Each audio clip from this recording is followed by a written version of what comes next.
যদি সুস্থ থাকতে চান, ভালো থাকতে চান, বিজ্ঞান বলছে আপনি যদি ভালো থাকতে চান দুইটা জিনিস আপনার ভিতরে রাখবেন, একটা ধৈর্য আর একটা কৃতজ্ঞতা প্রকাশ করা। কেউ আপনাকে সহযোগিতা করেছে, কৃতজ্ঞ থাকা। এখন আপনি যে আপনাকে পুরা জিন্দেগি সহযোগিতা করেছে, বুঝতে পেরেছেন? আমরা প্রথমে লাঠি নিয়ে তারে মারি, প্রথম লাঠির বাড়ি যিনি শুরু থেকে সহযোগিতা করেছেন তারে দেয়। এটা পৃথিবীর নিজাম, নিয়ম। কিন্তু শান্তিতে থাকতে পারবেন না। আপনি যদি শান্তি চান, বর্তমানে পৃথিবীর সবচেয়ে বড় ক্রাইসিস শান্তি। পৃথিবীর কোথাও শান্তি নাই। টাকা, ধন, দৌলত যেই দেশে বেশি, সেই দেশে শান্তির সবচেয়ে বড় অভাব। আমেরিকা, ইংল্যান্ডে যান, মানুষ আত্মহত্যা করছে, হতাশায় ভুগছে, মানুষ ঘুমের ওষুধ খেয়ে দিনকে দিন ঘুমিয়ে থাকতেছে। আমাদের মধ্যে আছে সেটা?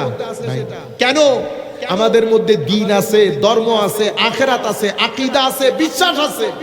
সেই কারণে এখনো পর্যন্ত ওই অর্থে আমাদের ভিতরে এই জিনিসগুলা ঢুকে নাই।